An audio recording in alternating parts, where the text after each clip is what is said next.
எனக்கு அன்பான சகோதர சகோதரிகளுக்கு நம் ஆண்டவராகிய இயேசு கிறிஸ்துவின் நாமத்தில் என் அன்பான வாழ்த்துக்கள். இன்றைய நாள் செய்திக்கான வார்த்தை மீகா 7:15 உன்னை அதிசயங்களை காண பண்ணுவேன். இன்று பலருடைய வாழ்க்கையிலே இருக்கும் ஒரு கேள்வி, என் வாழ்வில் ஒரு அதிசயம் நடக்காதா? நடக்கும் அன்பானவர்களே. நாம் ஆராதிக்கும் நம் ஆண்டவராகிய இயேசு கிறிஸ்து அதிசயங்களை செய்கிறவர். ஏனென்றால் அவர் நாமம் அதிசயமானவர். நான் தேவனை நோக்கி என் சத்தத்தை உயர்த்தி கெஞ்சினேன். என் சத்தத்தை தேவனிடத்தில் உயர்த்தினேன், அவர் எனக்கு செவி கொடுத்தார் என்ற தாவீது தேவனிடமிருந்து அதிசயங்களை பெற்று அதிசயங்களை செய்கிற தேவன் நீரே என்று துதிக்கிறார். கர்த்தராகிய ஆண்டவரே, உம்மாலே செய்யக்கூடாத அதிசயமான காரியம் ஒன்றுமில்லை என்று எரேமியா அனுபவித்து சொல்லுகிறார். எனவே நாமும் ஒரு அதிசயத்தை பெற்றுக்கொள்ள எமக்கு விசுவாசமும் நம்பிக்கையும் அத்தோடு விடாமுயற்சியும் வேண்டும். இதோ உங்களுக்காக ஒரு குட்டி கதை. ஒரு 8 வயது சிறுமி. அவளது தம்பியின் உடல்நிலை மிகவும் மோசமாக இருந்தது. சிகிச்சை செய்ய அவர்களிடம் பணம் இல்லை. அறுவை சிகிச்சை செய்தால்தான் அவளுடைய தம்பி உயிர் பிழைக்க முடியும்.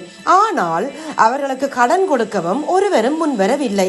ஏதேனும் அதிசயம் நிகழ்ந்தால்தான் மகனின் உயிரை காப்பாற்ற முடியும் என மெல்லிய குரலில் அவளின் தந்தை கண்ணீருடன் இருந்த தாயிடம் சொல்வதை அச்சிறுமி கேட்டாள். தன் அறைக்கு ஓடி சென்று தன் உண்டியலை திறந்து காசுகளை எண்ண ஆரம்பித்தாள். 100 ரூபாய் மற்றும் சில்லறை காசுகள் அதில் இருந்தன.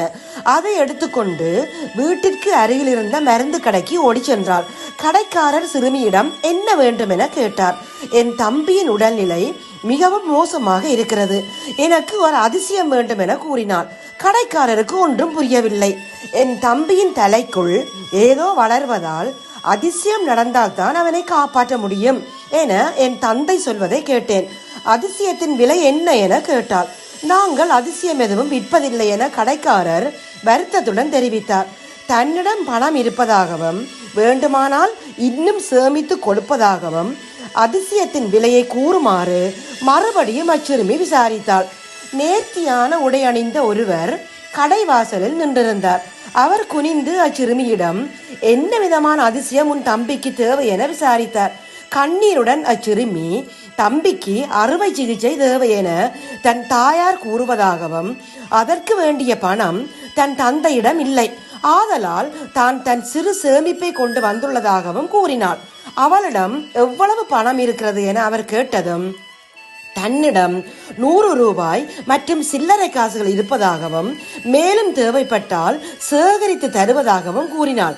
ஆகா, தற்செயலாக அதிசயத்தின் சரியான விலை அவ்வளவுதான் என அவர் கூறி சிறுமியின் கையை பிடித்து கொண்டு அவள் இருக்கும் வீட்டிற்கு தன்னை அழைத்து செல்லுமாறு கேட்டார். அந்த குடும்பத்தை சந்தித்த அவர் அவளது தம்பியின் அறுவை சிகிச்சையை இலவசமாகவே செய்து முடித்தார். அந்த மனிதர் ஒரு வைத்தியராக இருந்ததுதான் அதிசயம். இதை கேட்டுக்கொண்டிருக்கிற எனக்கு அன்பானவர்களே, இந்த சிறுமி எப்படியாவது அதிசயத்தை பெற்றுக்கொள்ள வேண்டும் என்று அவ்வளவாய் பிரயாசப்படுகிறாள். அவளுடைய பிரயாசம் வீண் போகவில்லை. அவள் வீட்டை விட்டு வெளியே கடைத்தெருவுக்கு ஓடி செல்லாதிருந்தால் அந்த வைத்தியரை சந்தித்திருக்க முடியாது. அவளுக்கு தம்பியின் மேல் இருந்த பாசம், நம்பிக்கை, விடாமுயற்சி அவளை அதிசயத்தை காண செய்தது. இன்றைக்கு நாமும் அதிசயங்கள் செய்கிற நம்ம ஆண்டவர் இயேசுவின் மேல் நம்பிக்கை கொண்டு அவரை தேட பிரயாசப்படுவோமானால் நிச்சயம் அவர் அதிசயங்களை காண பண்ணுவார். மனுஷரால் கூடாதவைகள் தேவனால் கூடும். இந்த விசுவாசத்தோடு இப்போது நாங்கள் ஜெபிப்போம். ஆராய்ந்து முடியாத பெரிய காரியங்களையும் எண்ணி முடியாத அற்புதங்களையும் செய்கிறங்கள் நல்ல தகப்பனே, இந்த நாள் வார்த்தைக்காக உமக்கு சோத்திரமப்பா. நீர் குருடரை பார்க்கவும் செவிடரை கேட்கவும் முடவரையும் நடக்க பண்ணினவரப்பா. சுவாமி, உம்மாலே செய்யக்கூடாத அதிசயமான காரியம் ஒன்றுமே இல்லை கர்த்தாவே. எங்கள் நடுவிலும் நாங்கள் எதிர்பார்க்கிற அற்புதங்களை செய்து எங்கள் ஒவ்வொருவரையும் மகள பண்ணும்படியாக நாங்கள் ஜெபிக்கிறோம். இந்த ஜெபத்தை இயேசுவின் நாமத்தில் இருக்கிறோம் எங்கள் நல்ல பிதாவே. ஆமேன், ஆமேன், ஆமேன்.